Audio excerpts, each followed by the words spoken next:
Hey guys, tonight we're slipping into the straw-stuffed, linen-draped, dimly lit bedrooms of medieval Europe. You're lying flat on a wobbly oak bed frame, your head resting on a pillow that smells faintly of dried lavender and sheep's wool. A single beeswax candle flickers nearby, casting shadows that make the wooden beams above look like ribs of some great sleeping beast. You can hear the scratching of mice behind the walls, the creak of someone walking overhead. Or is that just the wind? It's dark. It's musty. And in here, behind thick doors bolted with iron, some truly bizarre rituals unfolded. You'll witness the naked awkwardness of communal beds, the cold, calculated business of marital bedding ceremonies, and yes, the buckets, basins, and all too frequent bed bugs that were standard companions of nightly life. If you're picturing some kind of romantic Game of Thrones fantasy, sorry. You probably won't survive this with your idealism intact. So before you get comfortable, take a moment to like the video and subscribe, but only if you genuinely enjoy what I do here. And let me know in the comments where you're tuning in from and what time it is for you right now. Now dim the lights, maybe turn on a fan for that soft background hum, and let's ease into tonight's journey together. Let's begin in the cold. Because make no mistake, medieval bedrooms were cold. Not just temperature-wise, though that too bitterly so, but in purpose, in presence, in design. Unlike the modern bedroom, a space of privacy and plush retreat bedrooms in the Middle Ages were often public, practical, and punishing. Most people didn't even have bedrooms. If you were poor, and most people were, you likely slept on the dirt floor of a one-room cottage, maybe tucked near the hearth, if you were lucky, wrapped in your one woolen cloak for warmth. Entire families curled up together in a pile indistinguishable from their livestock in the next stall over. Chickens wandered past your feet, a pig snorted beside your bedroll. And in this rustic, hay-scented corner of the world, the idea of sleeping alone was almost laughable. Privacy. That was a luxury for lords and saints. If you lived in a manor house, or better yet, a castle, then you might have a chamber of your own, maybe even a bed large enough to stretch out in. A feather mattress, canopies draped in brocade velvet pillows if you were truly elite. But don't imagine solitude, because if you had a bedroom, someone else was always in it. Servants, for one. You rarely went to sleep without one at the foot of your bed, or curled up nearby on a bench. Sometimes multiple attendants slept in your chamber, tending the fire, standing ready with chamber pots, or simply keeping an eye on things. If you were noble, your bedroom was a place of business, a place where alliances were made and unmade. There were always eyes, always ears. Even royal bedrooms were not sacred. When a noble couple married, their consummation wasn't just expected, it was verified. The bedding ceremony was a public spectacle. Imagine it. You're led to the bed, your robes removed by giggling ladies-in-waiting or solemn guards. Courtiers crowd the room. Someone tosses wine over the covers. There might be music. There might be chanting. There will definitely be watching. Sometimes the bishop gave his blessing. Sometimes the king did. Then the curtains were closed. And even then, you weren't truly alone. Some unlucky courtier might have to stay behind, just outside the drapes, to witness.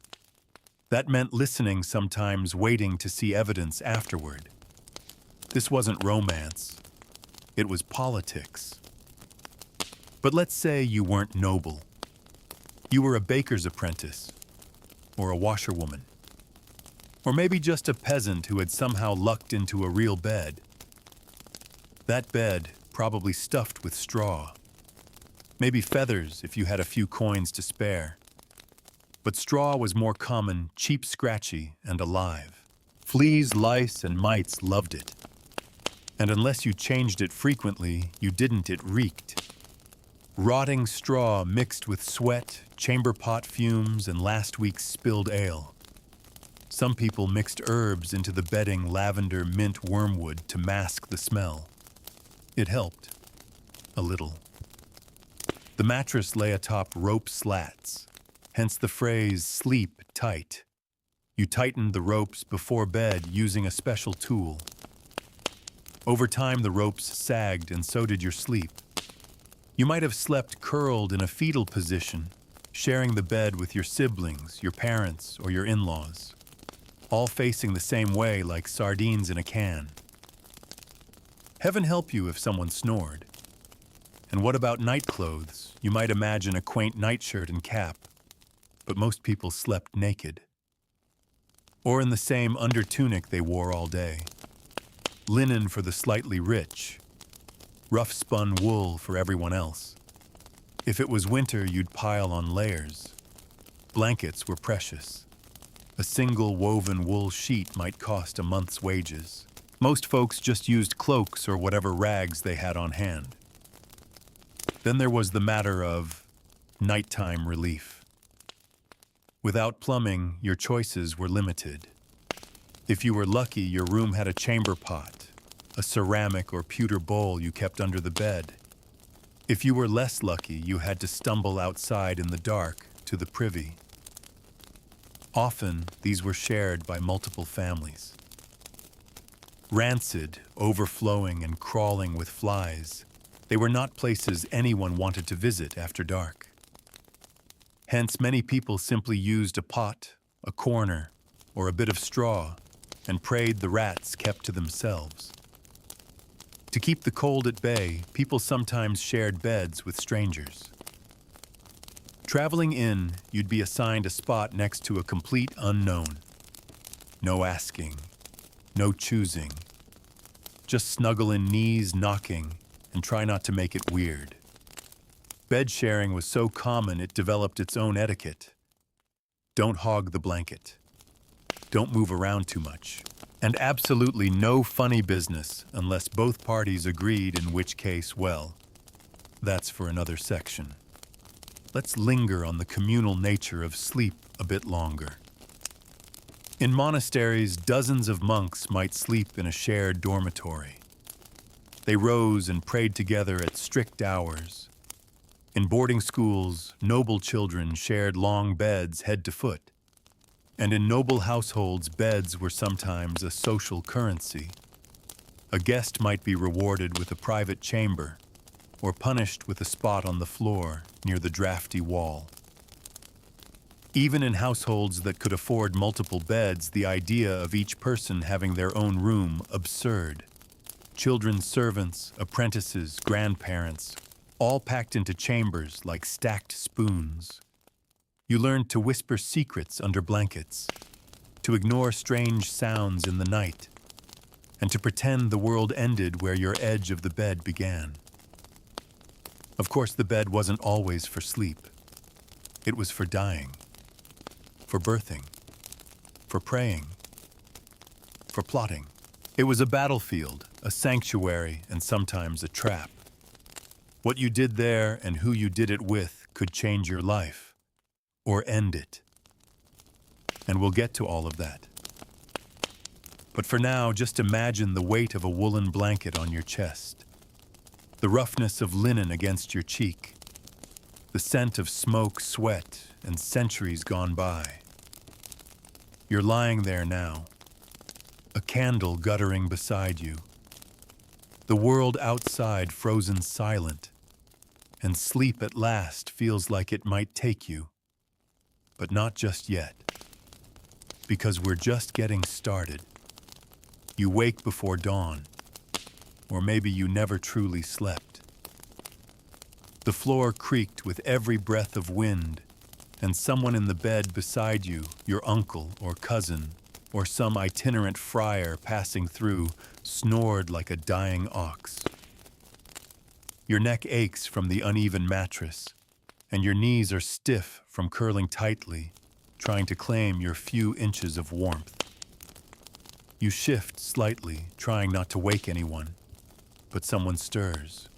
A mutter, a cough, a fart. Morning is coming. But before we rise, let's linger a little longer in bed.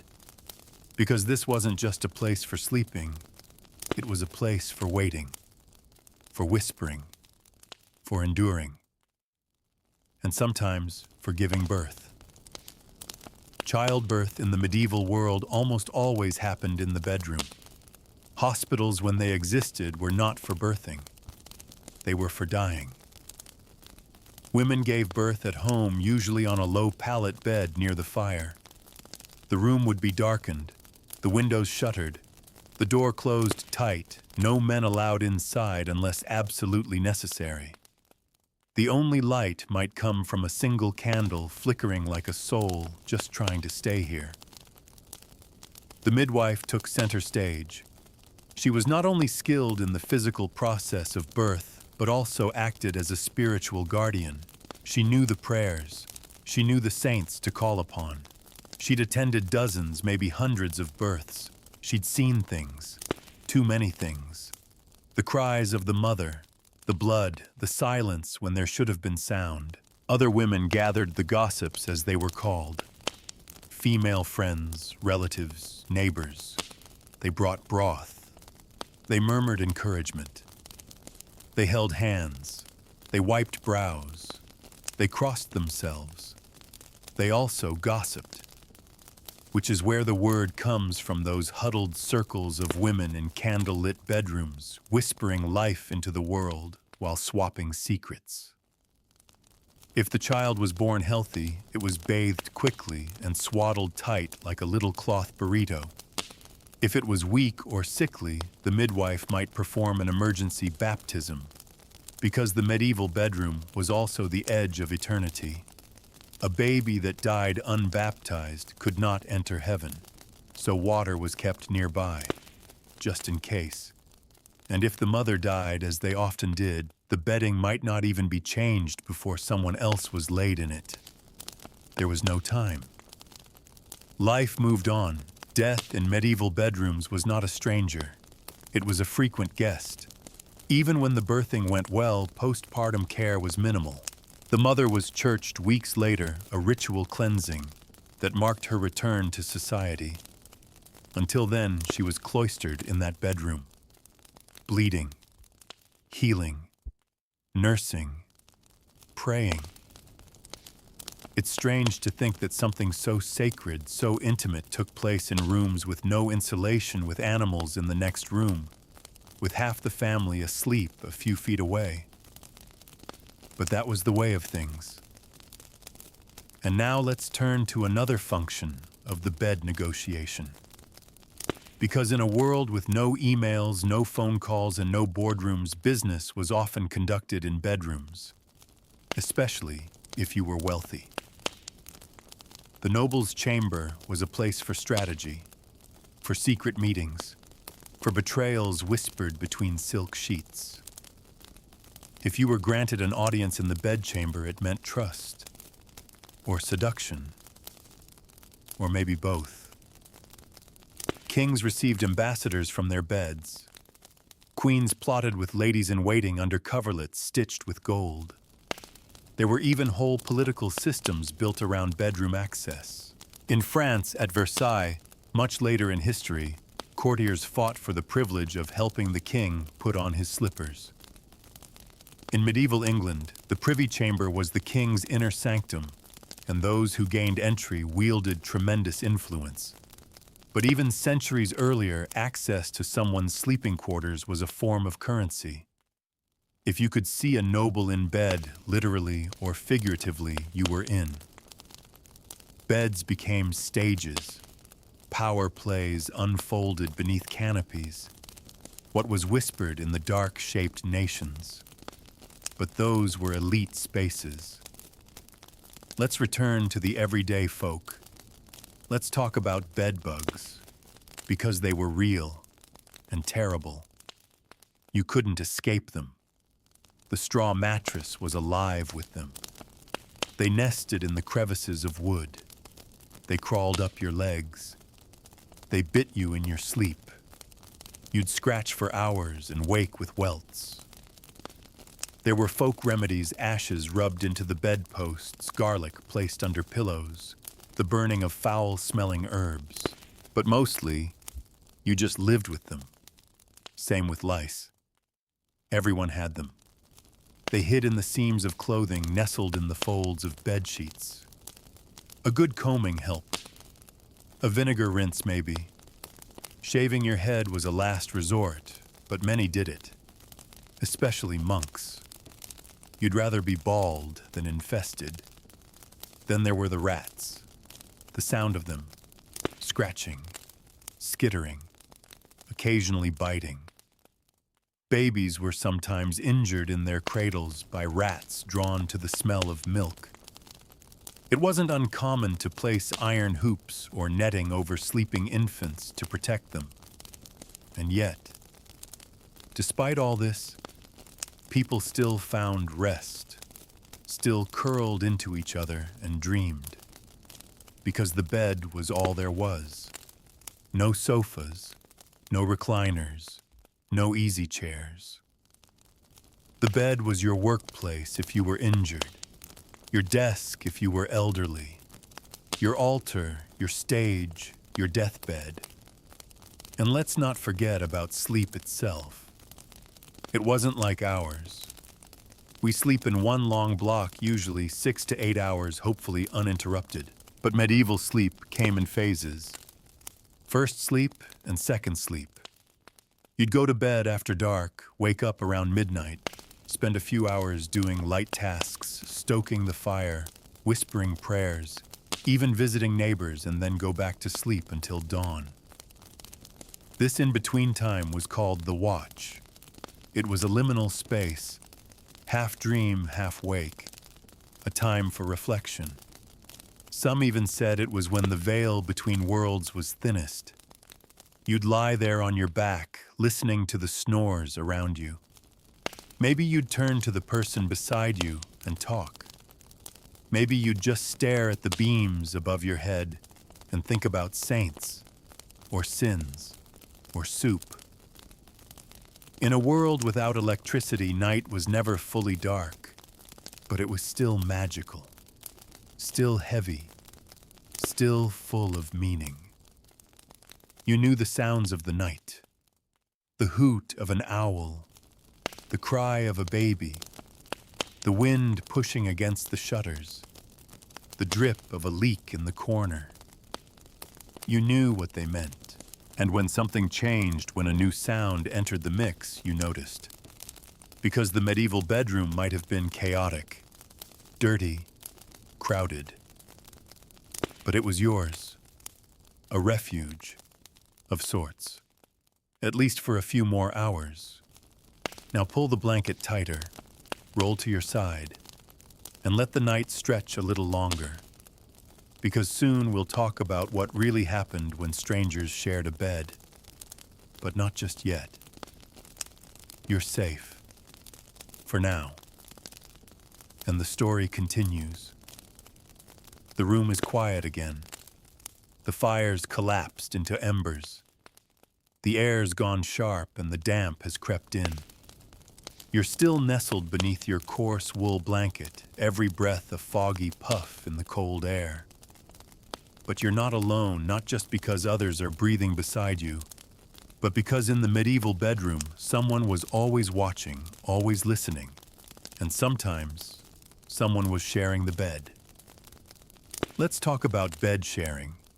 Not the romantic kind, at least not necessarily. In the medieval world, bed sharing was ordinary, expected, even encouraged. You didn't just sleep with family. You slept with guests, co-workers, servants, strangers, anyone who needed a place to lay their head. Inns and hostels had a limited number of beds and far too many bodies. A weary traveler might pay a few coins for a spot in a bed that already had 2 or 3 occupants. There was no embarrassment, no awkwardness. It was just how things worked. And this wasn't just a practice for the poor. Even in noble households, bed sharing was common. A lady-in-waiting might sleep beside her mistress, a squire with his knight. It created bonds of loyalty, of trust, of obligation. To share a bed was to be close, to whisper, without others hearing, to see each other in the dark, when masks were off and secrets were safe. It was warm. It was human. It was pragmatic. But it was also complicated, because proximity invites temptation, and the medieval world was obsessed with controlling temptation, especially in the bedroom. If two people of the opposite sex were found sleeping together, even platonically, it raised eyebrows. Not always, but enough. There were rules, customs, rituals designed to keep things proper. One of the most bizarre of these, the bundling board. In parts of medieval Europe, especially in Germanic and Nordic cultures, courting couples were sometimes allowed to share a bed, with restrictions. They might be sewn into separate sleeping sacks, or separated by a thick wooden board laid between them, or tied at the waist to prevent accidental closeness. It was a way to foster intimacy without impropriety, to talk, to touch hands only, to get to know each other in the quiet of night. You might be lying there now on your back, hands folded tightly under your blanket, listening to your betrothed breathe on the other side of the board. You can ask anything, confess your fears, whisper secrets. Just don't cross the line, literally. Because if you did and someone found out, there were consequences. Punishments for illicit sex ranged from fines to public penance. In some towns, young lovers were paraded through the streets wearing nothing but their underclothes, forced to confess and repent. In others, parents might disown a daughter or force a hurried wedding. But still, things happened. Because bedrooms, no matter how regulated, were places of risk. Take, for instance, the practice of night visits. It was not uncommon in rural communities for young men to visit young women at night, quietly, respectfully, sometimes even with parental approval. This wasn't necessarily scandalous. In some cultures, it was even ritualized. A kind of soft courtship conducted in whispers and under the covers. They called it courting at the bolster. The couple might lie side by side, separated by a bolster pillow, talking deep into the night. It was meant to be innocent. It often wasn't. And when pregnancies happened, and they did, they were sometimes blamed on the very structure of sleep. "I was just sleeping," she might say. "I didn't know." Sometimes that was true. Sometimes it wasn't. Because the line between sleep and sin was blurry in the dark. So the church intervened. Sermons were preached about the dangers of idle beds. Monks and priests wrote manuals full of advice for avoiding temptation. "Do not lie too long in bed," one warned, "for it leads to sloth and lust." Another advised sleeping with hands outside the covers and never on your stomach. Beds became moral battlegrounds, and monks especially were monitored. In monasteries, the dormitories were arranged so that no one had privacy. Beds were lined up in rows. Each monk had a narrow mattress and a strict curfew. Lights out meant no talking, no movement, no indulgence. And yet, even in these sacred spaces, temptation lingered. Confessions of midnight, sin of wandering hands, of forbidden dreams. They filled the margins of medieval manuscripts. Because even holy men dreamed. Even holy men stirred. But not all who shared beds were seekers of sin. Sometimes it was about survival. The medieval world was cold, bitterly so. Houses were poorly insulated, fires were hard to maintain, and winters were long. Sleeping alone meant freezing. 2 bodies meant shared heat. 3 meant even better odds. You layered yourself in cloaks curled tight as a snail and tucked your feet under the thighs of whoever was beside you. You didn't ask questions. You just needed to get through the night. And when illness came, as it often did, shared beds became even more dangerous. Plagues, poxes, fevers. A cough in the night might spread to everyone in the bed. And yet the sick weren't always isolated. There wasn't space. You nursed your child where they slept, held your spouse as they burned with fever, watched as your friend slipped away beside you. The bed was a place of infection, of care, of grief. You couldn't just replace the bedding. You couldn't always wash the sheets. Sometimes when someone died, you simply flipped the mattress and prayed. Death was a nightly visitor in medieval bedrooms, but so was life. Not the clean, polished kind, but the messy, whispered, fumbling, vulnerable kind. The kind that takes place when the candle's low and the rest of the world is sleeping. The kind that made people risk everything for a shared breath in the dark. Because to be in bed with another was to be human, to confess, to connect, to be known. You feel that now, don't you? That weight in the silence, that closeness, that strangeness. Someone's arm brushes yours. Someone turns in their sleep. The blankets shift, and the stories continue. The bed as battleground, as pulpit, as hiding place. Next time we'll slip into royal chambers, where seduction was political, and the bedroom could decide the fate of kingdoms. But for now, breathe deep, pull the covers close, and drift with me. We're not done yet. The mattress shifts again beneath you, not because you're moving, but because you're imagining something heavier now. Thicker sheets, velvet curtains drawn tight against a draft, a canopy overhead painted with golden stars or stitched with the family crest. The straw is gone, replaced by goose down. The smell is different too, less smoke, more rosewater. You're no longer in a peasant's cottage.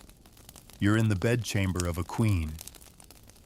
But don't get too comfortable, because the royal bedroom, for all its silks and furs, was never a place of peace. It was a war room, a theater, a public gallery masked as private sanctuary. If you were born noble, especially royal, your bed was never your own, and your body even less so. Let's start with the most invasive tradition of all the royal bedding ceremony. When a king married, whether for love or alliance, their wedding night wasn't just a honeymoon. It was a duty, and it was witnessed, literally. The bedding ceremony varied by region and period, but the essentials remained the same. The newlyweds were led to bed with a full audience. Sometimes the entire court crowded the chamber. Sometimes only a few selected nobles. Either way, they were there to see the couple safely into bed. Yes, into it. Ladies undressed the bride, lords undressed the groom. They joked. They tossed coins. They gave marital advice they probably shouldn't have. And then they pulled the covers up and left the couple to perform their duty. Not everyone left. Sometimes a few courtiers remained sitting discreetly out of sight, waiting to confirm consummation, either through sound or, in more invasive cases, through physical evidence. Sheets were inspected for blood. If you're cringing now, you should be. But remember, this wasn't about love. This was about legitimacy. A royal marriage wasn't real until it was consummated. Why? Because of heirs. Everything hinged on children. If a marriage wasn't consummated, it could be annulled. If it produced no offspring, suspicion brewed. Was the wife barren? Was the husband incapable? Or had they simply never done the deed? The pressure was immense. The privacy non-existent. You might be lying there now in that great bed carved from oak, your breath tight in your chest, as the door finally clicks closed and silence returns, except for the murmurs outside, the shifting shadows of guards, the waiting world. There was no hiding in royal beds, and yet some managed to try. Let's look at a woman like Isabella of France, wife of Edward VI of England. Their marriage was rocky, complicated by Edward's rumored male favorites and Isabella's growing political ambition. Eventually, she took a lover of her own, launched an invasion, and deposed her husband. It all started in the bedroom, literally. Reports from the time claim that Edward preferred the company of his male courtiers in bed, ignoring Isabella, slighting her in public and private. And Isabella. She bided her time. She waited. She watched.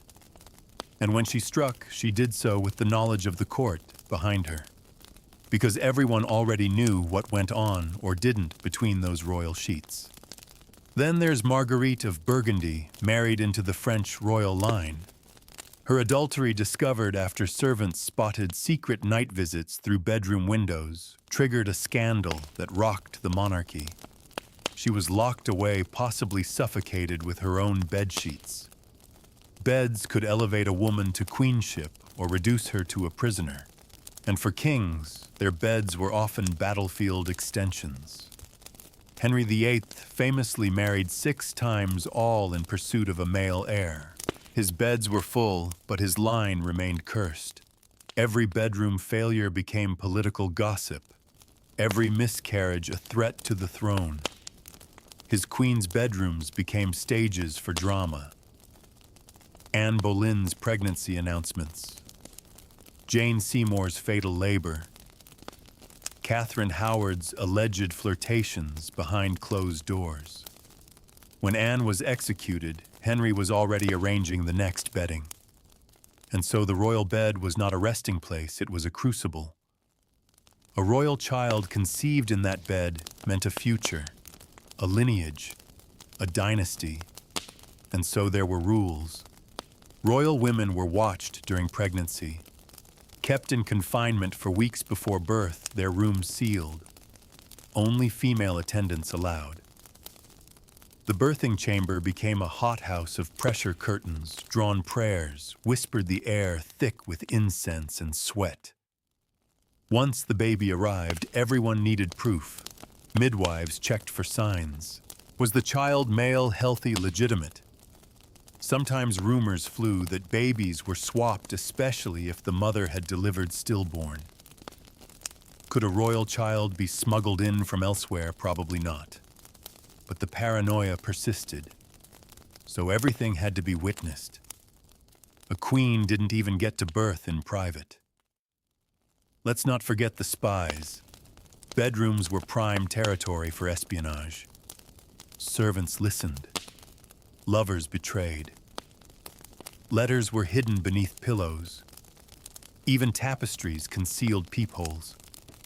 If you thought your royal chamber was secure, you were probably already compromised.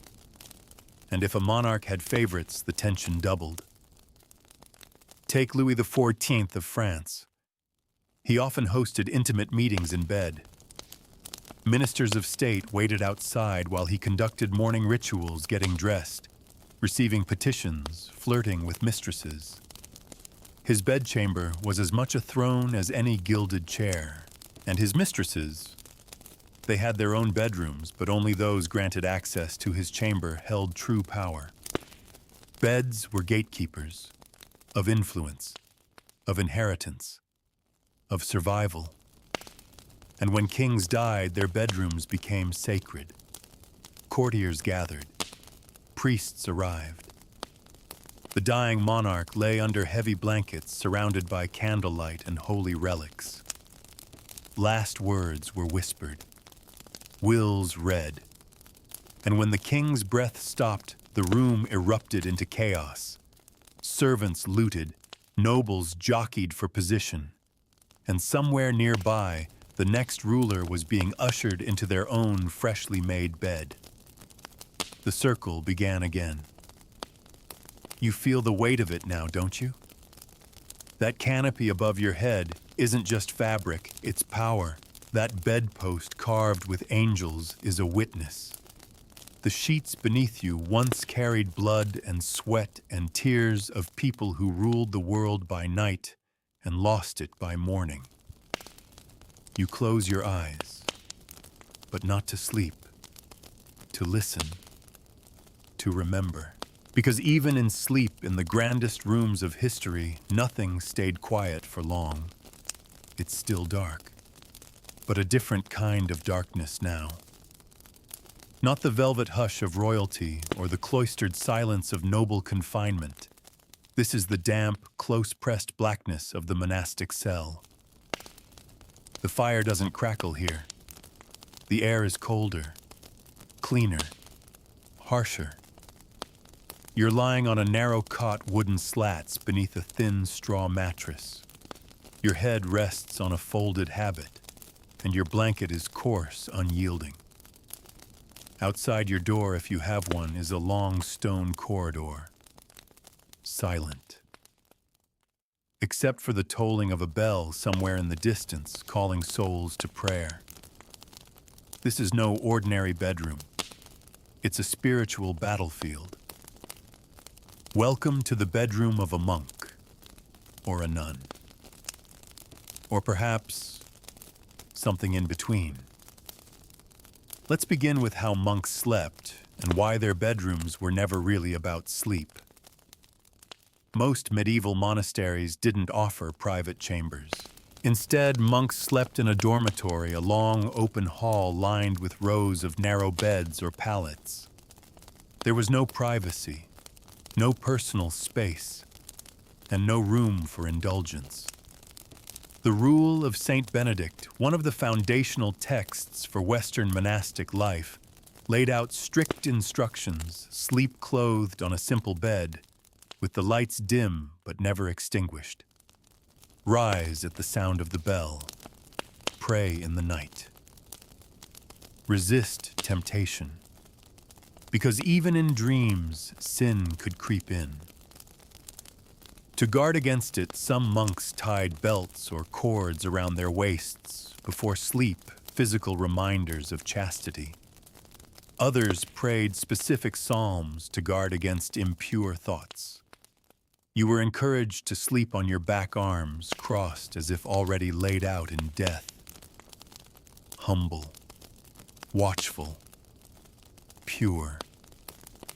But it wasn't easy. The night was long. The body, despite everything, still stirred. And the mind, oh, the mind wandered. If a monk succumbed to desire through thought or deed, it was a serious offense. Punishable, confessable, documented in tiny, ashamed script in the margins of monastery records. The sin of the bedroom was not just physical, it was spiritual, a test of the soul, and not just for men. Nunneries, too, had their share of sleepless nights. Contrary to common belief, many medieval nuns were not isolated innocents. Some entered convents willingly drawn to a life of discipline and learning. Others were forced in daughters too expensive to marry off women whose families sought favor with the church. For them, the bedroom was not a sanctuary. It was a cage. Nuns shared cells or at best curtained alcoves. They rose in the night for vigils, trudged barefoot through cold cloisters, and returned to bed only to lie stiffly beneath threadbare blankets, ears tuned to every creak of the stone walls. But secrets lingered here too. Not all convents were pious. Scandals rippled through history of abbesses who bore children of nuns who fled with lovers of seductions, carried out in candlelit corners of dormitories. Some convents became havens for noble women who refused marriage places where freedom bloomed in whispered conversations after dark. One infamous case involved Joanna of Valois, who became a nun only to later found her own order reforming convent life to be stricter, more controlled. Her inspiration, the decadence and laxity she'd witnessed in supposedly holy bedrooms. But even beyond monasteries and convents, bedroom rituals were deeply spiritual. Ordinary laypeople, peasants, merchants, midwives often slept with rosaries under their pillows. Some placed crosses above the bed or painted saints onto the bedposts. The belief was simple: the bed was where the soul was most vulnerable. Demons could visit. Temptation could enter. Sleep itself was a little death, and so protection was needed. It wasn't unusual to say a full set of prayers before lying down, or to wake at midnight to murmur verses from the Psalms. The Virgin Mary was a common figure to invoke gentle maternal watchful. She guarded children from night terrors, shielded mothers during childbirth, and kept the devil away from dreamers. And yet, despite all these safeguards, the night remained dangerous, especially for women. Because a woman's bed wasn't always hers, and her body least of all. Let's step away from the nunnery now, out of the cloister, into the city, into a brothel. Because not all beds were sacred. Some were transactional. And while medieval Europe had a complicated relationship with sex, it rarely pretended it didn't exist. Prostitution was legal in many towns, regulated, taxed, even protected. And where it was legal, brothels flourished. The bedrooms inside these brothels were small, often upstairs. The beds were functional, not luxurious straw mattresses, thin linens, maybe a faded tapestry on the wall. But the women who worked there often made them beautiful. Flowers on the windowsill, candles burning low, perfumed water in clay bowls to wash between clients. They were women with stories. Some had been sold into the work. Others had chosen it, seeing no better path. A few became madams, powerful, wealthy, sometimes respected. And their beds were strange, liminal places where affection was sold, but also sometimes found. Clients came not just for sex, but for comfort, for sleep, for someone to hold them in the dark, for a whispered confession. In some towns, visiting a brothel was considered safer morally and physically than seducing an honest woman. Better to sin openly than destroy a maiden's honor. The church didn't endorse prostitution, but many clerics turned a blind eye. After all, even saints had slept with sinners, and some of those sinners became saints. There are tales, half true, half legend, of repentant courtesans who left their beds behind and joined the cloister, of kings who fell in love with working girls and elevated them to court, of bedrooms that transformed from dens of sin to cradles of redemption. Because in the medieval mind, the bedroom was always in flux. Holy one moment, profane the next. A place of prayer, a place of pleasure, a place of penance. You're lying there now, caught between all three. The candle flickers. Somewhere a bell tolls the hour. A footstep echoes in the corridor outside your door. You pull the blanket to your chin. Because you know, whatever your station, your gender, your vow, sleeping in the Middle Ages was never just sleeping.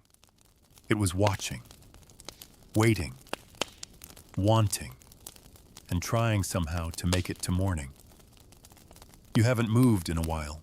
Your body's heavy, your mind floating somewhere between then and now, between that cold convent cell and the upstairs room in a brothel where someone once whispered a lullaby they didn't mean. But we're still in the bedroom.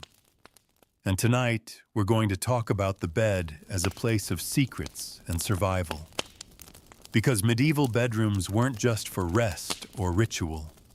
They were for hiding things, people, objects, thoughts too dangerous to say aloud. Let's begin with hidden compartments. If you were wealthy enough to own furniture, real furniture, not just crates and sacks, your bed frame might contain a built-in chest, not just for linens, but for letters, locks of hair, a dagger, a vial of poison, something sacred, something shameful, something you hoped no one else would find. In some cases, the mattress itself could be lifted to reveal a hollowed base, or a loose floorboard beneath the bed offered a secret stash. People hid valuables here during times of war or when the tax collector came knocking. You never knew who might ransack a home in the dead of night. Soldiers, thieves, even neighbors. The bedroom was your last defense, but it was also a place where emotions were buried. Grief. Especially grief. If you lost a child, and many did, the bed became the only place left where their memory lingered. The place they were born, the place they nursed, the place they died. You might not remove their little cot from the corner. You might keep the blanket they last used folded neatly at the foot of your own bed. You might whisper their name in the middle of the night, long after the rest of the household had forgotten. There were no grief counselors, no support groups, only pillows to muffle the sound of mourning, and no one knew how to grieve in silence better than widows. When a husband died, the widow's bed became both tomb and prison. She might be expected to wear black for the rest of her life, to retreat from society, to refuse the pleasures of remarriage. Some chose this path willingly. Others were forced. If she was childless, she might lose her home, especially if it came from her husband's side. His male relatives could inherit everything. And her bedroom, it might no longer be hers. Some widows were placed into religious orders turned into living ghosts, who drifted through convent dormitories with veils pulled low and eyes that never met yours. Others remained in the home, sleeping in the same bed where their husband had died, saying nightly prayers for a soul they weren't sure had gone to heaven. And some, in the privacy of their bed, chose to resist it all. There are letters from women in the 14th and 15th centuries, widows who refused to remarry, who managed their own estates, who kept lovers who slept alone by choice. They took control of the bed, not because it was given to them, but because it was the only space that could be theirs. For a few hours, behind a locked door. And then, of course, there were the women who never had that choice to begin with. Let's talk about servants. A maid in a noble house might sleep in the same chamber as her mistress, or just outside it on a bench or the floor, ready to be summoned. Some slept beside children they nursed, wrapped in cloaks, always within reach. They had no bed of their own, no room, no space that was just theirs. And sometimes they were pulled into someone else's bed entirely, because the power dynamics of a medieval household were steep. A lord could summon a servant girl in the night, and no one would dare question it. A noblewoman might demand a stable boy's presence, and servants would turn their faces away. Consent in these bedrooms was murky, sometimes impossible. And afterward, there were no consequences for the powerful, only whispers. Pregnancies dismissed, reputations ruined. A girl might be sent away. A boy might vanish. The bed told no one. The blankets swallowed the secret. Still, people found ways to fight back or hide.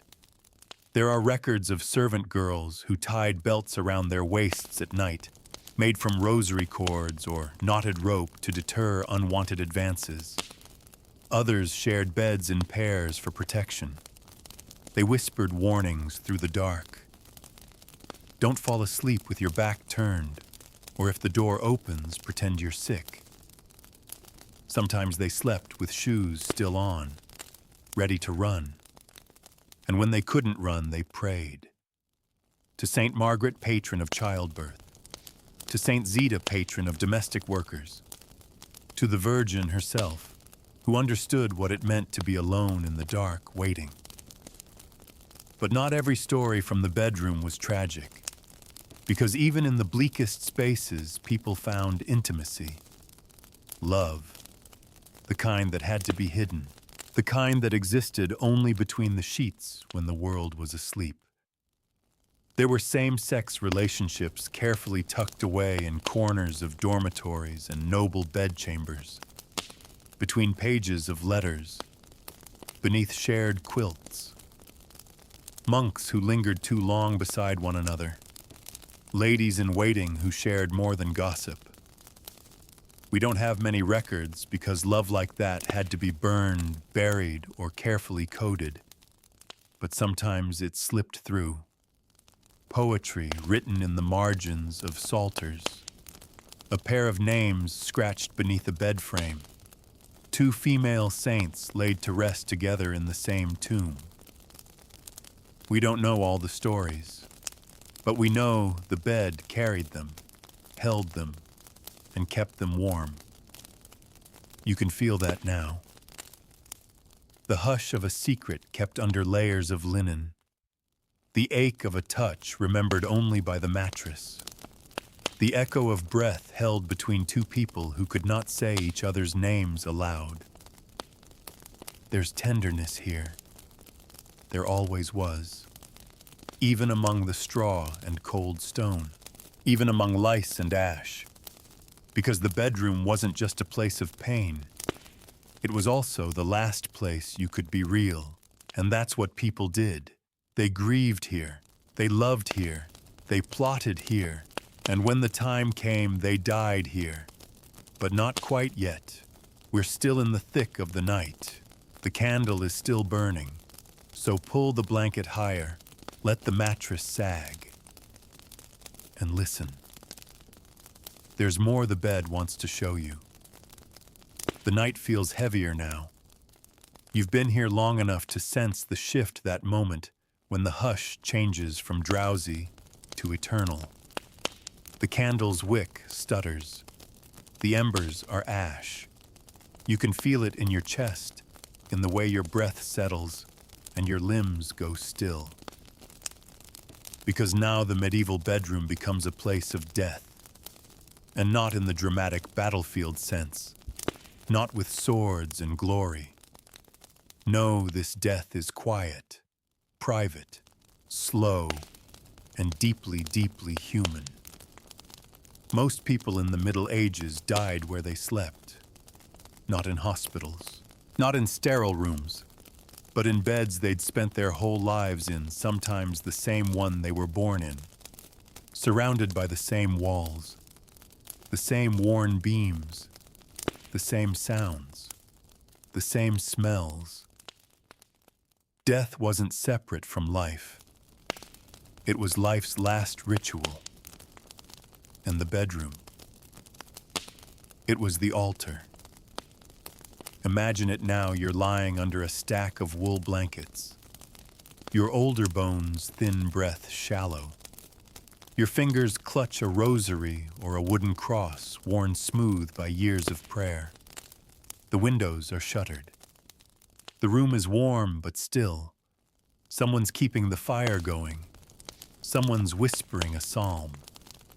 And around the bed, family, neighbors, a priest. They're watching for signs, the rattle in the throat, the flicker of the eyes the moment your hand falls slack. Because the deathbed vigil was sacred.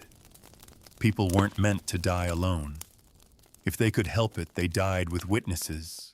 Those witnesses prayed for the soul, comforted the body, and made sure the last rites were performed before it was too late. Extreme unction. That was the final sacrament, the anointing of the sick. The priest would arrive robed slightly askew from rushing holy oil in hand.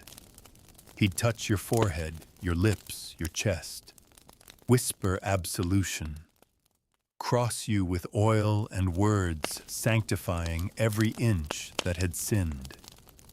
If you could speak, you confessed. If you couldn't, the prayers covered what your voice no longer could.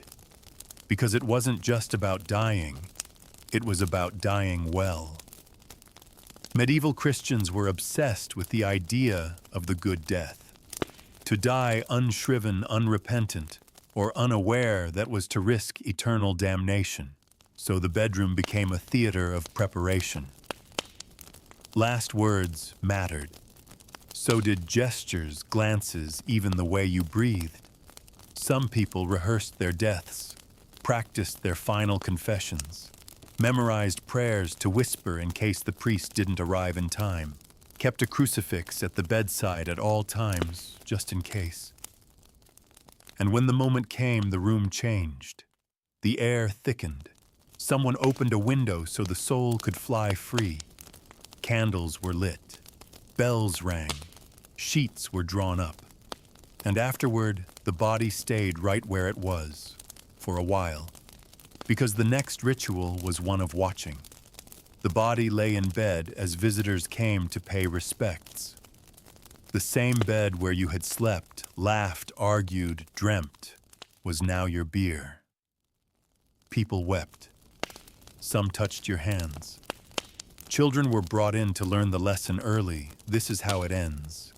And in a strange way, the bedroom offered comfort. You weren't in some faraway field. You weren't alone on a cold floor. You were home, in your space, in your sheets, surrounded by everything you'd built. But this wasn't just a peasant's ritual. Kings died this way too. Let's return briefly to the palace chamber. Take King Henry I of England. He died in Normandy after eating a surfeit of lampreys, a royal indulgence that became his undoing. He was moved to bed where attendants swarmed. Doctors bled him. Priests prayed. And when it was clear death was inevitable, he received last rites. What followed was chaos. His body lay in bed for days. The weather was warm. His flesh bloated. His chamber filled with the stench of royal decay. Servants fainted. The court panicked. But still, his deathbed was honored, witnessed, marked as sacred. In contrast, Edward the Confessor, a saint king, reportedly died peacefully, in bed, eyes fixed on the heavens, surrounded by monks chanting in Latin. His bedroom became a shrine, the bed a relic. Pilgrims came to see the room where he passed, because to die well made you holy. But what if you couldn't die in your bed? What if death came too suddenly? That was the true fear. To collapse in a field, to be murdered on the road, to be struck by lightning in a storm. That meant no priest, no rites, no comfort, no time to say goodbye. People begged God for one more night, to return home, to reach their bed, to die with feet pointed east as tradition held facing Jerusalem, to have eyes closed by a loved one, to be wrapped in a winding sheet laid out neatly on the mattress, to rest in linen one last time before the grave. Beds became stand-ins for coffins, and coffins, if you had one, became echoes of beds. Wood lined with cloth hands crossed over the chest. But there's something else that lingered in medieval bedrooms. Ghosts. Oh yes, death didn't end the bedroom story. Many believed that spirits haunted the beds they died in, that their restless souls remained in the chamber, especially if death had been violent. People hung charms above the bed to keep ghosts at bay. Painted sacred symbols on bedposts. Slept with relics beneath pillows. If someone died in a bed, it might be moved, burned, or never used again. Unless you had no choice. Then you just prayed harder and kept the candle lit. Sometimes the dying left wills from their beds, whispered to scribes, dictated to priests. Property divided, debts settled, secrets finally spoken. Who gets the family spoon, the pig, the bed itself? Yes, even the bed was inherited, passed down, reused, slept in by a new body with no idea of who had last breathed their final breath on the same straw. You might be in that bed now. The mattress remembers. So do the sheets if they're the same. You close your eyes. You breathe slow. And you wonder just for a moment how many others have lain exactly as you are now. Hands on stomach, blanket up to chin, ears full of the night's hush, waiting. Not just for sleep, but for whatever comes next. The light is just beginning to change. Not dawn. Not yet. But the deepest dark is retreating.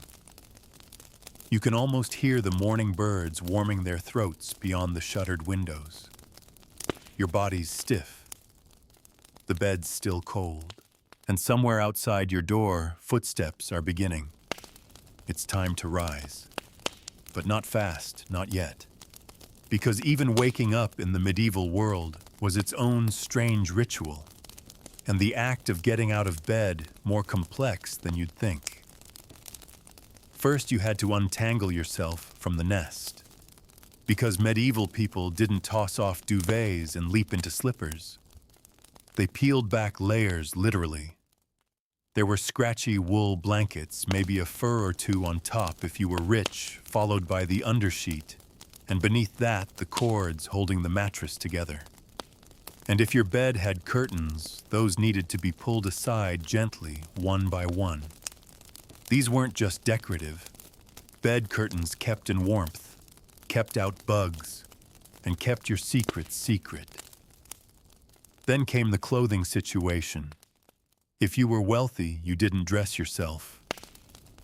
A servant arrived already washed and dressed hours before to help you pull on stockings, hose undershirts, doublets, girdles, laces, pins, wool.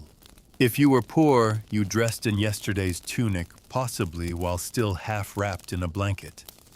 And if you were in a communal space, you might do all this while pretending not to notice the person next to you doing the same.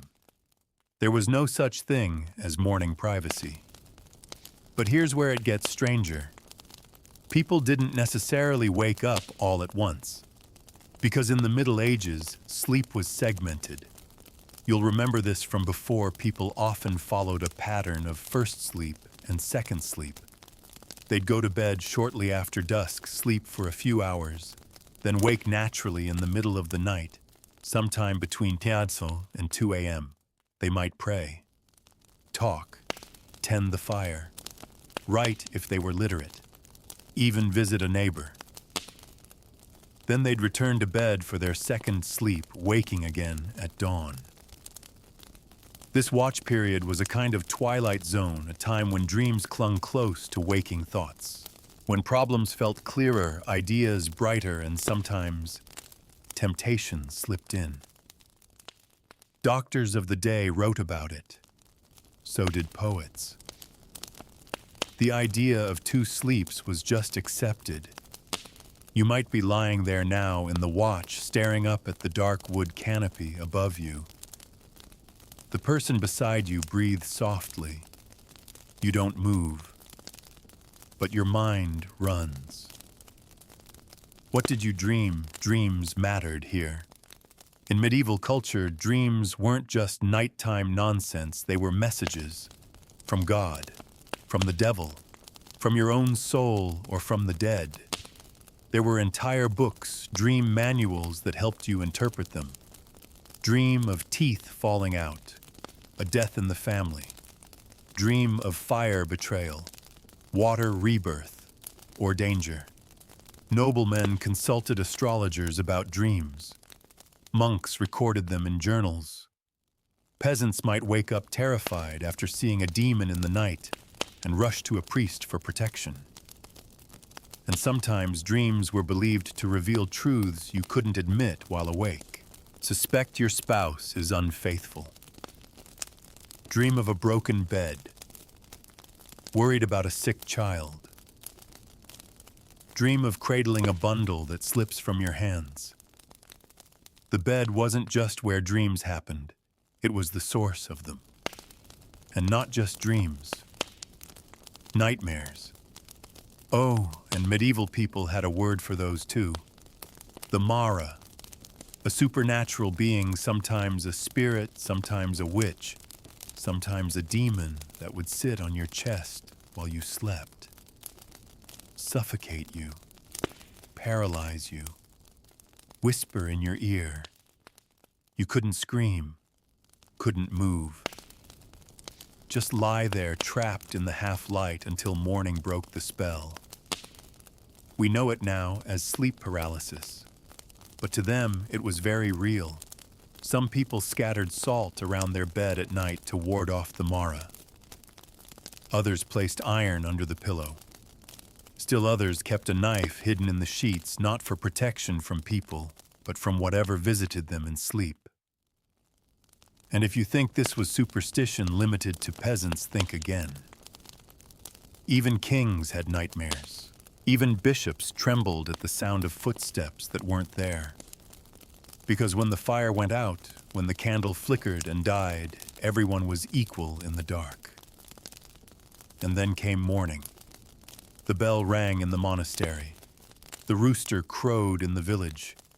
The maid knocked softly on the noblewoman's chamber door. Children stirred in the hay. Men groaned and pulled on boots with cold fingers. And the bed, once so important, was suddenly forgotten. Blankets were folded. Beds restuffed. In some homes, the mattress was lifted to check for bugs or lice. The room swept. The chamber pot emptied. And life resumed. But before they left, many people said a prayer. The waking prayer. A whispered thanks for surviving the night. A plea for strength through the day. A request that should they not return to the bed that night, their soul be taken gently. Because the bed might forget you. But the heavens would not. You stretch now just a little. Your bones ache from stillness. Your feet are cold. The room is quiet, but no longer silent. You can almost hear the distant clatter of pots, the bleating of a goat, someone laughing outside. But you don't need to rise. Not yet. Because the next time you close your eyes, we'll explore what it meant to sleep with power when the bed was less a place to rest and more a tool to control, manipulate, and conquer. For now, pull the covers tight. We're not leaving the bed just yet. You're lying still now, barely breathing. But not from fear, from focus. Because in this part of the night, when shadows are deepest and the candle is almost out, the bed transforms once again. From cradle to battlefield, from sanctuary to weapon. Because in the medieval world, the bedroom was often a seat of power, and the bed was the throne. Let's go back to the court. The palace. The heavy stone keep. The walls are thick. The air carries the scent of dried herbs and wood smoke. You're in a chamber larger than most cottages, with arched ceilings and embroidered hangings. But you're not alone. Because in this bed, what's happening isn't sleep. It's politics. The royal bed, especially the king's, was where real power moved. To be invited into that bed, literally or figuratively, was to be admitted to influence. And that influence wasn't always sexual. Take Edward II of England, for example. His close companions, particularly Piers Gaveston and later Hugh Despenser, wielded extraordinary power not just because of whispered affections, but because of access. Being allowed into the king's chamber, into his most private space, meant you had his ear, and often his loyalty. Noble families fought for that kind of access. To have a daughter selected as a lady of the bedchamber. That wasn't just flattery, it was positioning. Proximity meant possibility. Secrets, influence. A mistress who shared the king's bed might sway court decisions, secure land for her family, influence foreign policy. The bed became the council room behind the council room. And the queen. Her bed, too, was watched carefully.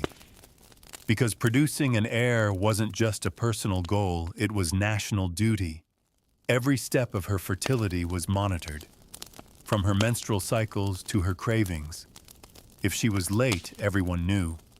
If she seemed sick in the mornings, women whispered.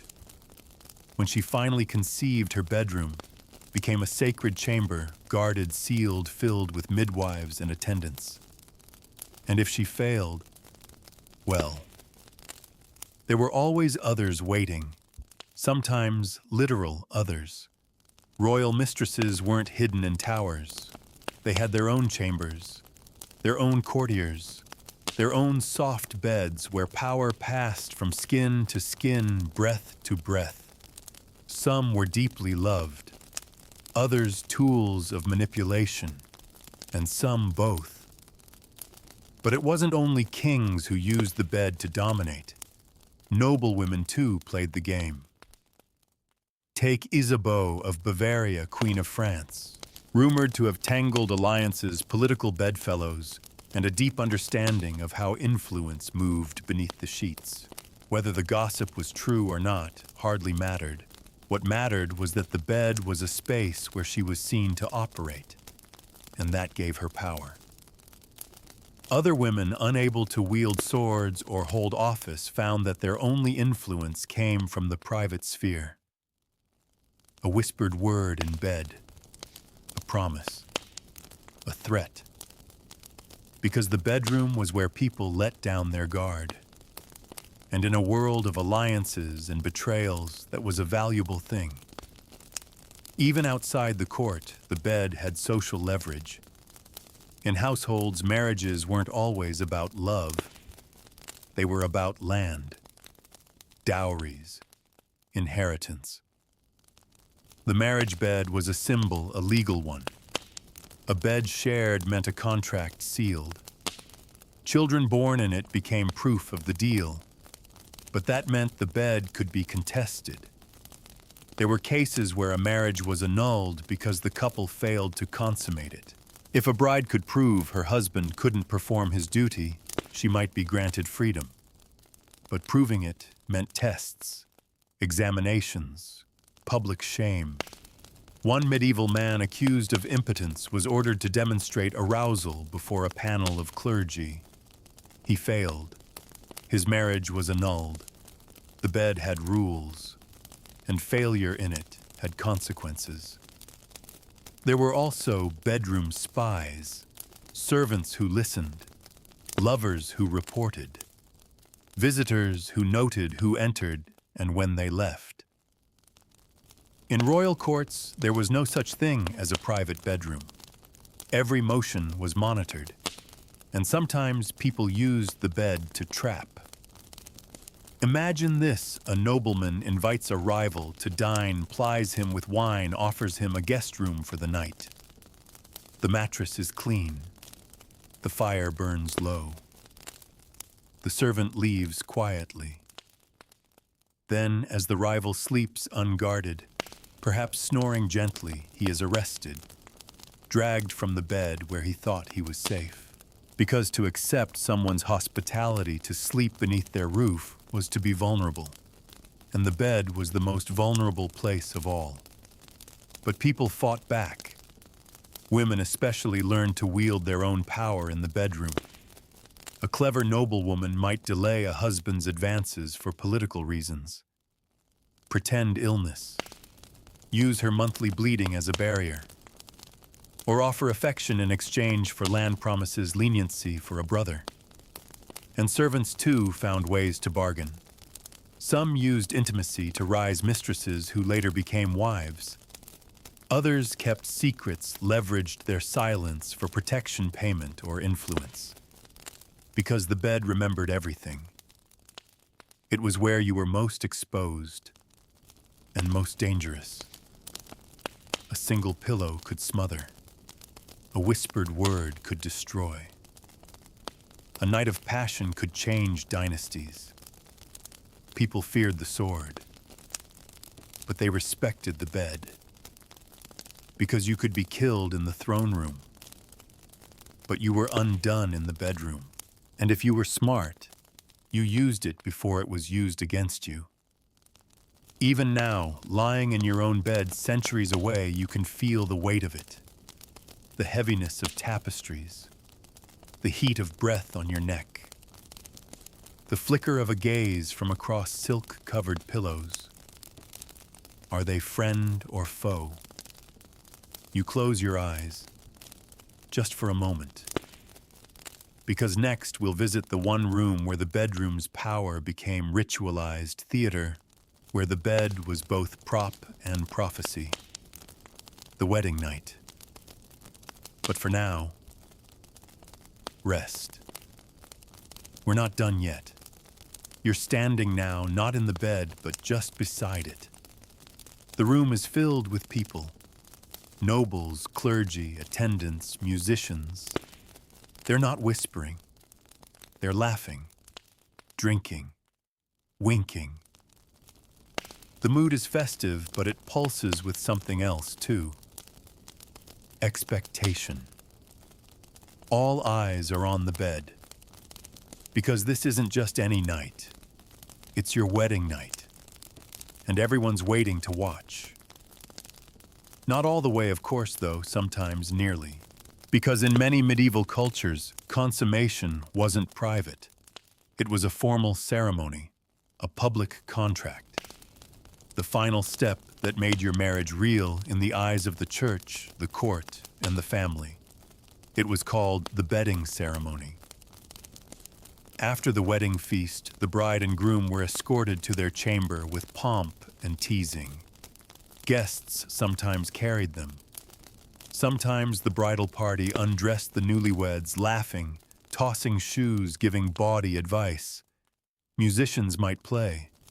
Poems might be read aloud, sometimes lewd ones passed down through generations. In some traditions, a priest blessed the bed before anyone climbed in. In others, the lord of the manor might toss coins onto the mattress, a fertility charm meant to ensure offspring. Guests would linger just long enough to see the couple tucked in, then withdraw behind closed doors.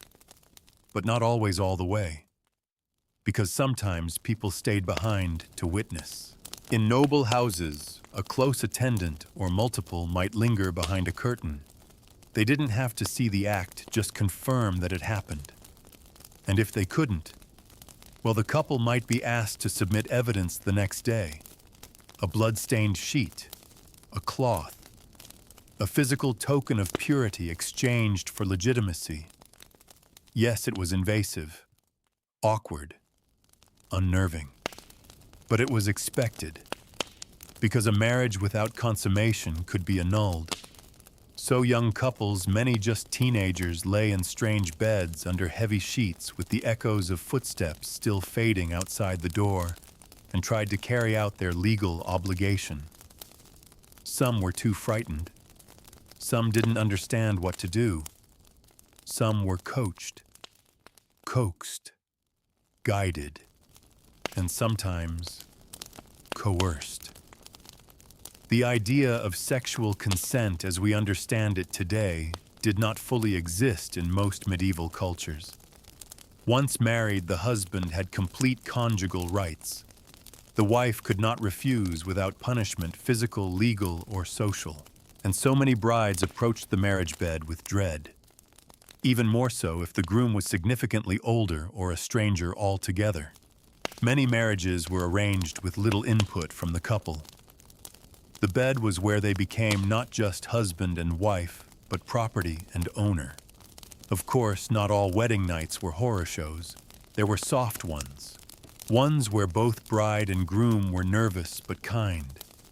Where they whispered, laughed, took time. Some grew to love each other in the dark, after all the rituals were done. But the bed was never neutral, even if it had rose petals, even if it had ribbons, because it was weighed down by all the eyes that had just watched you walk toward it. Now imagine the next morning. You rise with the sun blinking your hair still tangled with sleep. The room smells of candles, sweat, and wine. A servant knocks, then enters without waiting. She pulls back the covers, lifts the sheet checks for stains. If there's blood, she nods, says nothing, and disappears. If there isn't. You may have to explain.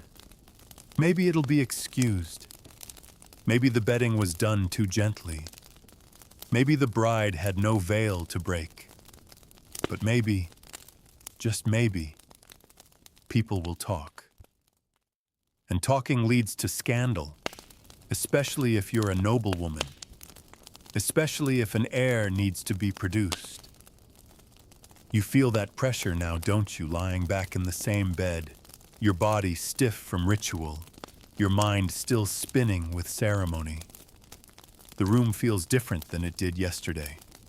Not yours, never was. It belongs to expectation now. Because from the moment you enter it, the marriage bed becomes a measuring stick. And it doesn't stop with consummation. Every month, someone asks after your womb. If you're pale, they whisper pregnancy.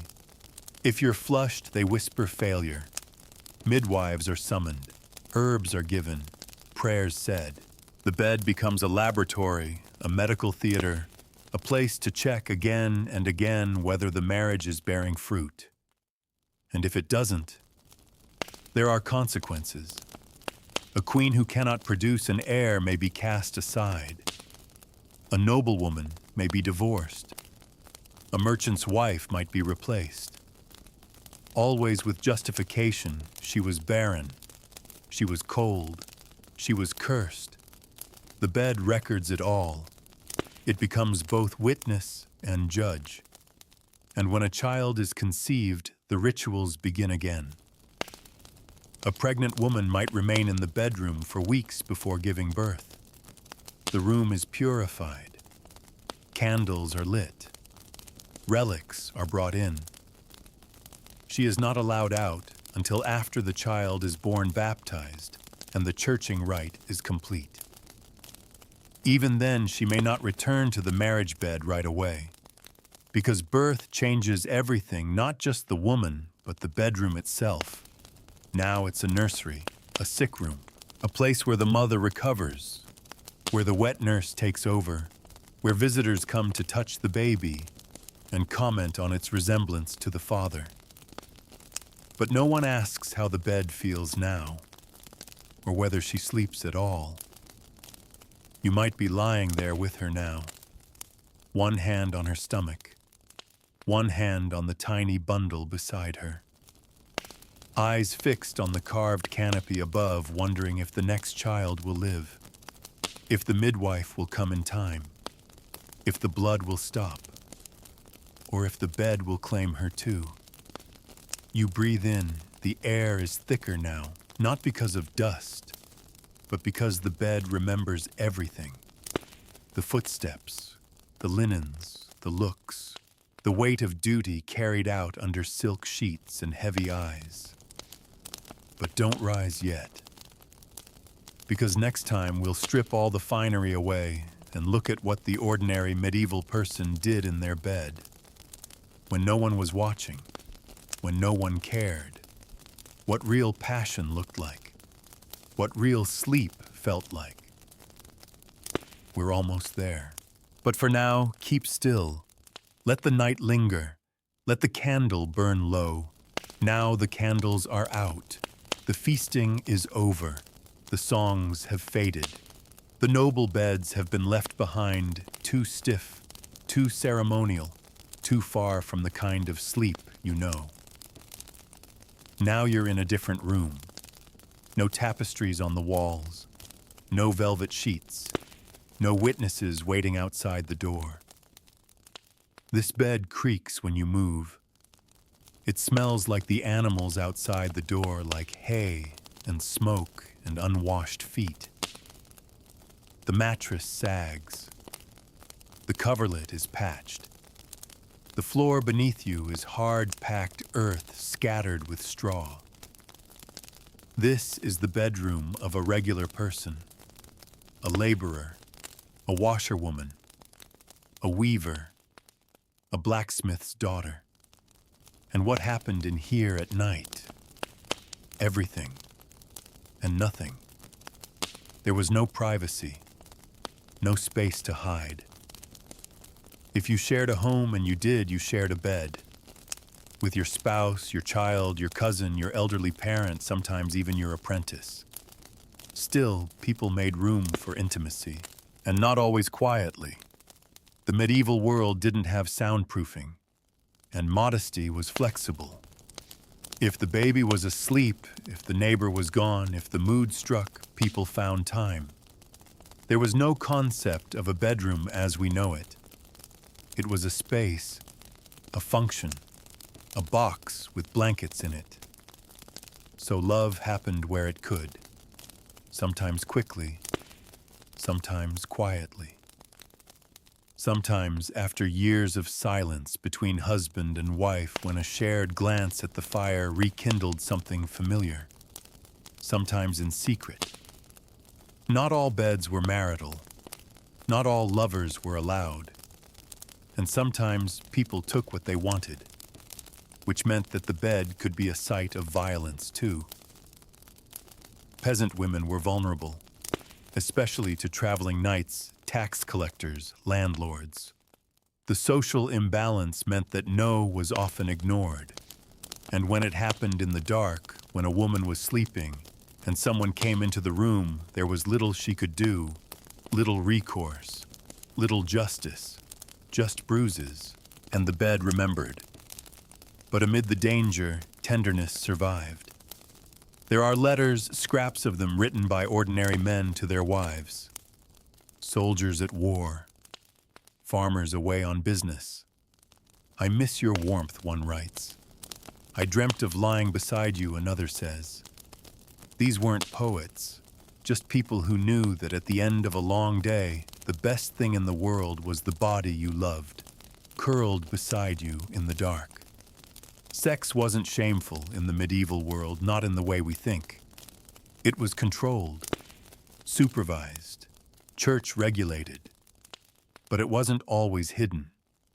Husbands and wives were encouraged to engage, so long as it was for procreation. There were even manuals written by monks describing appropriate positions and forbidden acts. Too much pleasure was frowned upon. Anything unnatural was sinful. But sex itself expected, necessary. And in practice, people did as people do. They made love for connection, for comfort, for relief. They giggled, they groaned. They whispered things in the dark that no priest would approve of. And then they slept. Real sleep. The kind that comes after hard work and full bellies and full hearts. But even sleep had its hazards. Fires for one. Homes were heated by hearths. Beds were warmed with stones taken from the fire and wrapped in cloth. But sparks flew. Blankets caught. Many a cottage burned to the ground while a family slept. So people were cautious. They banked the fire. They kept a bucket of water nearby if they had one. They said a prayer. And then they lay down together. Not on memory foam. Not on sprung coils. just straw, or feathers, or if money was tight sacks stuffed with dried grass. In winter, they piled in close. Parents, children, aunts, cousins. You didn't always get your own blanket. You curled like spoons, back to belly, a chain of heat in a freezing room. You didn't complain about snoring or elbows. You were just grateful to be warm. And when someone died, the bed shifted again. In poor households, there was only one bed. If someone passed in it, you slept beside them until the body could be taken away. And then you flipped the mattress, laid a sprig of rosemary beneath the pillow, and slept again. Because life had to continue. The bed, like the people in it, endured, and even joy had its place. Some nights when no one was sick, when the harvest was good, when the air didn't bite through your clothes, someone told a story, a silly one, or sang a soft song, and the children giggled under the blankets, and the mother smiled, and the father hummed a tune, and the whole house wrapped in furs, and love and smoke drifted off. This wasn't the world of palaces or saints. This was the real medieval bedroom. It was messy. It was loud. It was beautiful. And tonight you lie in it, not as a king, not as a servant, just as yourself. Hearing the dogs bark outside, smelling the stew that never quite left the air, feeling the weight of someone's legs against yours, knowing that despite the cold and the lice and the thin walls you're home, the candles burn down, the stars are bright, and someone beside you is already snoring. So pull the blanket higher. You'll sleep soon. But first we'll explore what people believed happened while they slept, the myths, the monsters, the visitations. Because in the dark, not every touch was human. You're still awake. Or maybe you're not. Maybe you've drifted into that strange in-between place where your eyes are closed but your mind is wide open. The fire's gone out. The house is silent. But something's shifted. You feel it, don't you? Something is in the room. Welcome to the world of medieval sleep superstitions. Because for all their rituals and prayers and routines, medieval people did not entirely trust the night, or the bed, or what might come while they slept. Let's begin with the Mara, the creature you met briefly before. She was feared across northern and eastern Europe. A shadow woman, a pressure on the chest, a paralysis of breath. People believed the Mara would come in the night and sit on your rib cage, suffocating you, stealing your energy, twisting your dreams into nightmares. You might call it sleep paralysis. They called it demonic. To protect themselves, people tied iron scissors beneath the bed, left broomsticks at the foot so spirits would have to count the bristles before reaching the sleeper. Others recited charms whispered into pillows or left garlic near the mattress. Because the bedroom wasn't just vulnerable to sickness or scandal, it was vulnerable to magic. In some parts of Europe, it was believed that a jealous neighbor or even a family member could cast a sleeping spell on you. You'd lie down like normal, only to wake hours later, drained, restless, or cursed. Some claimed this was the work of witches. Others blamed fae folk. Others just didn't talk about it at all. And dreams, they weren't innocent.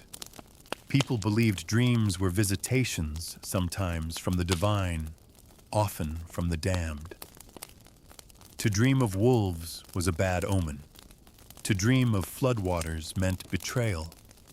To dream of a burning bed, death in the family. There were books, carefully illustrated manuscripts, passed from hand to hand, that claimed to decode the language of dreams. One nobleman supposedly refused to sleep on his left side for years, after a dream predicted he would die if he did. When he finally forgot the warning and rolled over in his sleep, he never woke again. Coincidence, maybe. But medieval people didn't believe in coincidence. They believed in omens, and the bedroom was full of them. Take sleepwalking, for example. We know it as a medical condition, but in the Middle Ages, it was a spiritual danger. A sleepwalker was seen as someone who had lost part of their soul, temporarily stolen by a demon or pulled towards something forbidden. If someone walked at night, they were restrained, sometimes even tied to the bed with cords soaked in holy water. It was better to be safe. And then there were the dead. Oh yes. People believed the dead could return to the bedroom, especially if they had unfinished business, a promise unkept, a sin unconfessed, a child left uncared for. They'd come back not as ghosts in sheets, but as shadows, whispers, cold drafts, a weight on the edge of the bed. You'd wake to see nothing there, but you'd know. And if the person had died in the same bed you now occupied, that was even worse. It was common practice to leave a candle burning through the first 3 nights after someone's death to light their way to the afterlife. And if that candle blew out suddenly, people believed the soul was stuck. Some refused to sleep in beds where someone had died. Others had no choice. So they added protection prayers to their nighttime routines. They traced a cross on the pillow, placed a pinch of salt beneath the sheets, asked Saint Michael to guard their dreams, or laid a crucifix against the mattress to keep spirits from crawling up through the floor. But the most feared visitor of all, the incubus, a demonic entity said to prey on women in their sleep. Unlike the Mara, the incubus wasn't just a pressure on the chest. It was a seducer, a violator, a being who stole not just breath but purity. Women who woke feeling bruised, afraid, or altered were sometimes said to have been visited. And if they were pregnant, well, the church had answers for that too. Not every child born of unknown fatherhood was blamed on servants or lovers. Some were blamed on demons. It became a way to explain the unexplainable, to preserve reputations, to wrap trauma in supernatural silk. But the stories weren't always about punishment. Some tales told of angels appearing in dreams, offering comfort, warnings, light. Saints were said to come to the faithful in their beds, laying hands upon them, curing fevers, whispering truths. A vision in sleep could change your life, could make you holy. So you see, for the medieval mind, the bed wasn't just for sleep. It was a threshold between waking and dreaming, between flesh and spirit, between life and death. You might feel it even now, that sense that the room is not entirely yours, that there are things just outside your sight, the edge of the curtain, the creak in the floorboard, the breeze where there should be none. But don't worry. The candle at your bedside is still lit, and you've said your prayers. Or maybe I've said them for you, because belief, after all, was the best defense, even if it couldn't keep the wind out or the dreams away. Now hush. We're almost done. But next, we'll step beyond the bedroom door and ask what it meant to be seen there, what your bed said about your status, your soul, and your secrets. Close your eyes. Not too tight. The night isn't finished with you yet. You stir just a little. You're still in bed, still wrapped in layers of linen and wool, still listening to the soft scratch of wind against the shutters. But now the silence has shifted again, Because tonight, we're not just looking at what happened in the bed. We're asking, what did the bed say about you? Because in the medieval world, your bed wasn't just where you slept. It was a statement, a symbol, a social marker. Let's begin with the obvious. How big was your bed? The size of your bed told others your wealth, your status, your power. If you had a single straw mattress, you were poor. Probably slept on the floor, maybe next to a sibling or a goat. If you had a raised wooden frame, you were better off, though it still creaked and still sagged and still played host to lice and fleas. But if you had a four-poster bed with curtains, carvings, embroidered linens, and even steps to climb into it, then people knew you mattered. A noble's bed could be seen from across the room, a towering thing with a canopy like a crown. Often it was the single most expensive piece of furniture in the household. Some even had family crests carved into the headboard. Others had saints embroidered into the sheets. The bed wasn't just for sleeping. It was a display piece. In noble houses, guests were sometimes brought into the bedchamber on purpose just to admire the bed, its materials, its height, its carvings, its imported silks. A kind of power performance cloaked in domestic charm. Because in a world with no banks, no credit scores, no Twitter bios, your furniture was your resume. And your bed the centerpiece. But let's say you weren't rich. Let's say your bed was simple, shared, tucked in the corner of a one-room house. It still said something. Because even among the poor people watched. They noticed if your linens were clean, if your mattress was aired, if you had herbs tucked into the corners to ward off vermin, if you had a pillow or just your arm. Neighbors talked. She sleeps with 2 blankets, they'd whisper. Where did she get the money? He's been seen washing his sheets every week. Who's he trying to impress? Because keeping your bed clean was tied to morality. A neat bed. Virtue. A messy bed. Laziness. Or worse, lust. Priests preached about it. A chaste housewife rose early, they said, made the bed, swept the chamber, dried the linens in the sun. A sinful woman lingered. Let the sheets go damp, invited sickness or temptation. The unmade bed was a symbol of decay. And it wasn't just about women. Men were judged too. A man who slept too long in bed was considered weak, unmanly, slothful. A hard-working man was up before dawn sometimes, before first light, leaving the bed cold and empty before the rooster even stirred. And when the bed was shared, people noticed who entered and exited. Not just lovers, guests. Let's talk about hospitality. To offer someone a bed in your home was a sign of honor, trust, generosity. Even the poorest homes made space.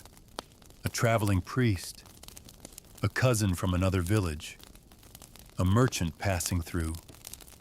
You didn't turn someone away if they needed a bed. You shared. But how you shared it mattered. Did you give them a place by the fire? Did you let them sleep beside your child? Did you give them the family blanket? Or did you stick them by the door next to the draft? These choices weren't just about comfort. They were judgments. They revealed your values, your suspicions, your preferences. Beds became part of reputation management. In noble houses, which chamber you were offered was everything. To be invited to sleep near the lord or lady's room, an honor. To be given the attic space above the kitchens, a slight. to be refused a bed at all. A scandal, and people remembered. Guests who were treated poorly sometimes wrote about it, in letters, in journals. I was given only straw, one noble grumbled. Not even warmed by a servant. The sheets stank. That wasn't just complaining. It was a declaration I will not forget how you treated me in your house. But there was another side of this too, because sometimes the absence of a bed was louder than its presence. Take monasteries. Many monks and nuns slept without beds on purpose, just a blanket, or even the cold floor. It was a show of humility, of rejecting worldly comforts, of saying I do not belong to this world. Their poverty was their statement. But let's return now to the world of marriage. Because even within households, the bed was a stage. Husbands and wives might sleep in separate beds or even separate rooms, sometimes by choice, sometimes by necessity. But everyone watched. A wife who refused to share her husband's bed. A threat to the household's stability. A husband who never visited his wife's chamber. Cause for gossip. Even the position of the bed in the room mattered. Was it against the wall, modest, unobtrusive, or centered like a throne? Was it close to the fireplace, warm and well lit, or tucked in a cold, dark corner?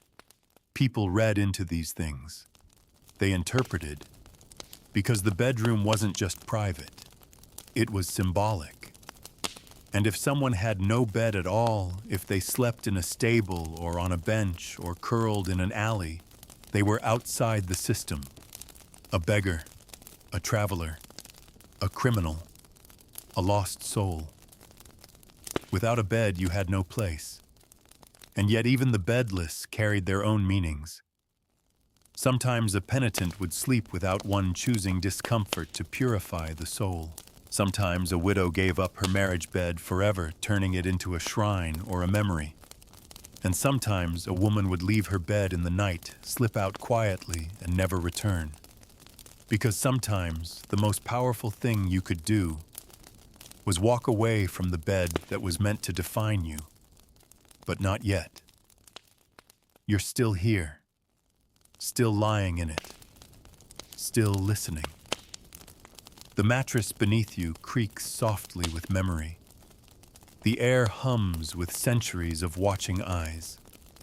And somewhere someone is whispering your name. Not out loud, just in memory. Because the bed records more than bodies. It remembers meaning. We're almost done now. But next, we'll look at the strangest medieval bedtime habits, the things people did before falling asleep, the objects they kept close, the prayers they swore by, and what it meant to truly let go. So don't drift off just yet.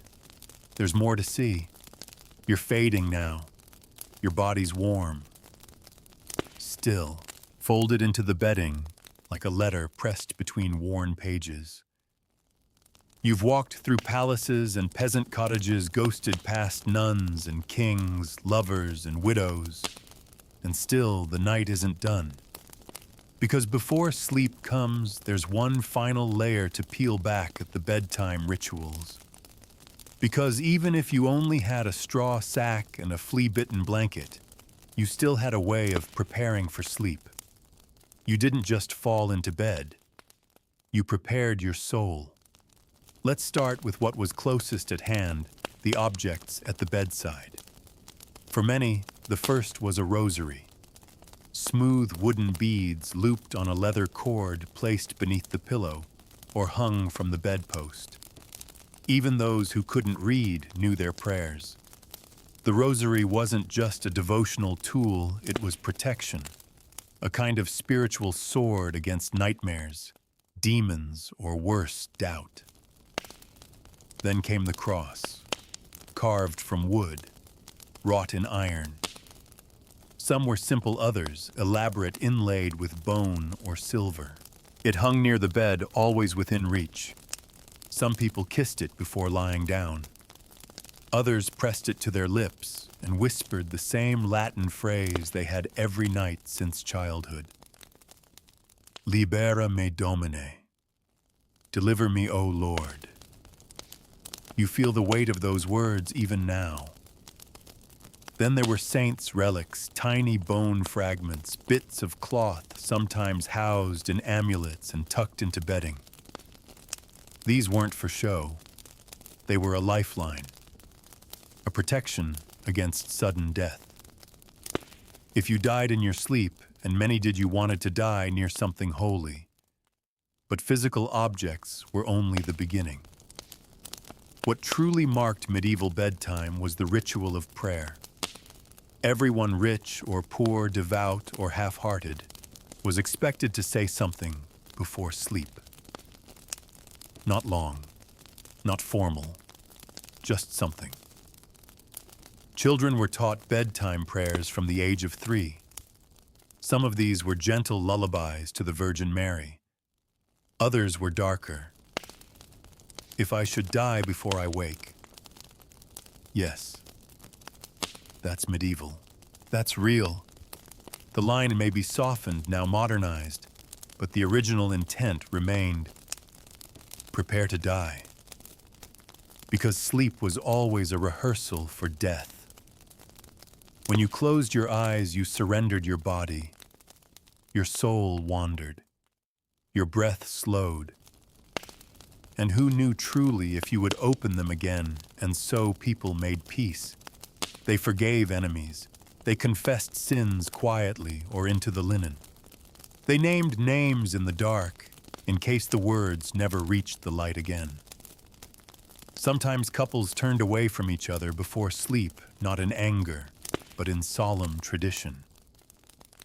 To face east, to face the crucifix, to face the wall and whisper secrets not even their spouse could hear. And then silence, but not total, because the night was not silent in the Middle Ages. It breathed. You'd hear the fire crackle, rats beneath the floor, dogs shifting outside, the low murmurs of someone talking in their sleep, the rustle of wind against the wooden slats, and always the church bells. They rang at set intervals throughout the night, marking canonical hours. Monks rose at matins at lauds. In some towns, the bells tolled to warn of fire or to mark a death.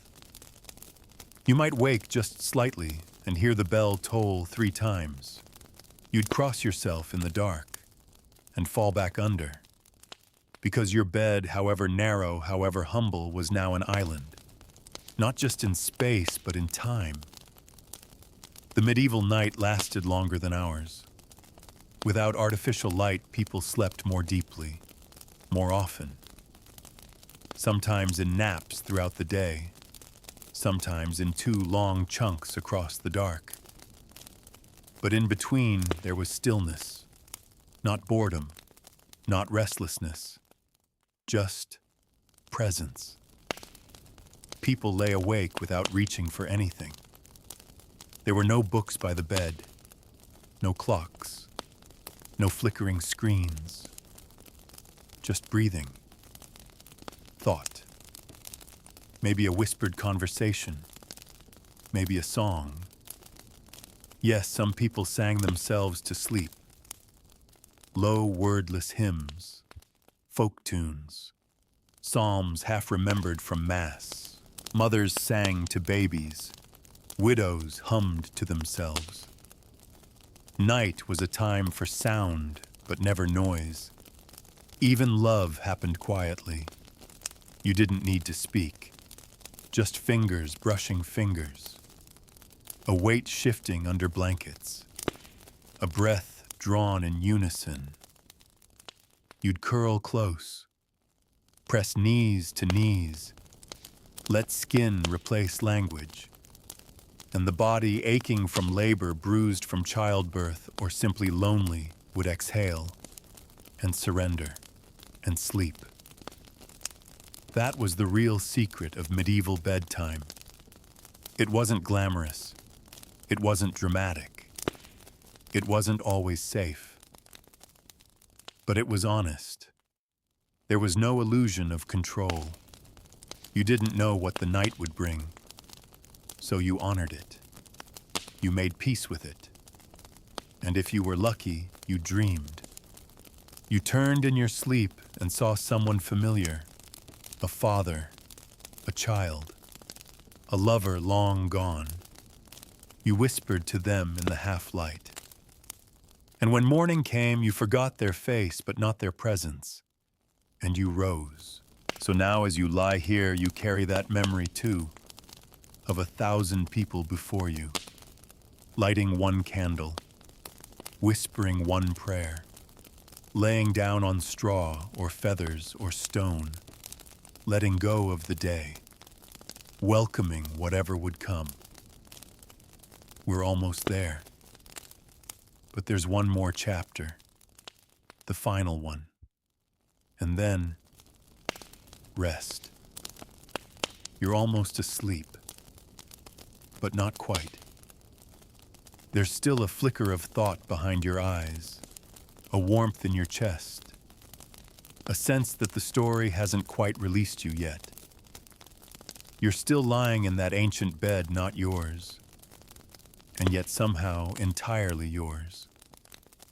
Because by now, you've worn 100 names. You've slept beside queens behind convent walls, in fields and in stone towers. You've whispered secrets into pillows, clutched relics, feared the Mara, confessed sins in the dark. You've given birth. You've died. You've come back. And now the night is full of echoes. Let them settle around you for a moment. Think of the sounds. The wind scraping a wooden shutter. The distant toll of a church bell. The soft weeping of a widow in the next room. The creak of a rope mattress under too many bodies. The low murmur of a bedtime prayer in a language that hasn't been spoken in 500 years. Now think of the textures, the itch of coarse linen, the weight of wool blankets pulled up to your chin, the chill of night air on your neck, the straw poking through the mattress, the warmth of someone else's back pressed against yours, not a stranger, not a lover, just someone who didn't want to be cold either. And now remember the rituals, because that's what the medieval bedroom was at its heart. A place of ritual. You bathed before bed, maybe. Or maybe you didn't. You hung your amulet from the bedpost. You touched the crucifix. You whispered a prayer you didn't entirely understand. You stretched out slowly, careful not to wake the others. And you waited. Not just for sleep, but for whatever came next. The night wasn't just for rest. It was for remaking. People went to bed poor and woke up blessed, or cursed. They went to bed uncertain and woke with visions. They went to bed with one heart and woke with another. They went to bed alone and sometimes woke to find that they weren't. Because sleep was where transformation happened. You might have gone to bed as a servant, but wake up having dreamed of rebellion. You might have gone to bed a grieving parent, but wake to a voice whispering in your ear, telling you they're safe now. You might have gone to bed fearing death, but wake surprised to find the morning sun warming your sheets. And even when the bed was hard, and the fleas bit, and the world outside was cold and cruel, the bedroom still offered one thing: a pause, a quiet, a space where the world stopped spinning, just for a little while. And even if it wasn't safe, even if it wasn't yours, even if it was shared or cursed or filled with ghosts, it was something, and sometimes that was enough. So now you lie in your own bed centuries later, No straw, no chamber pot, no iron scissors hidden in the sheets. But you carry their breath in your lungs. You sleep with their stories beneath your skin. You're part of the same tradition, every bit as human as they were. And maybe, just maybe, they're sleeping beside you still. You've made it. The candles are out. The wind has quieted.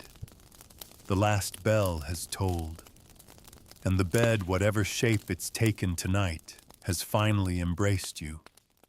You've seen it all now, haven't you? Not just kings and queens and cloistered nuns, but tired shepherds, soot-covered mothers, heartbroken servants, people who slept with hope and fear and longing, people who made space for love and grief and ghosts, people just like you. And maybe for a little while you forgot the century you were born into. Maybe the flicker of your screen felt more like the glow of a candle. Maybe the sound of your fan humming in the background became a lullaby you don't remember learning. That's the magic of history. Not just dates or wars or crowns, but this, the quiet, the breath before sleep, the centuries stacked on top of each other like folded sheets. So now let yourself go. No more thoughts, no more stories, no more wondering what comes next. The past is tucked in around you. The present has softened. And the future, it can wait until morning. Sleep deeply now. Dream strangely. And if you wake in the middle of the night, just for a moment, and feel something brush against your shoulder, don't be afraid. It's just history turning over in its sleep.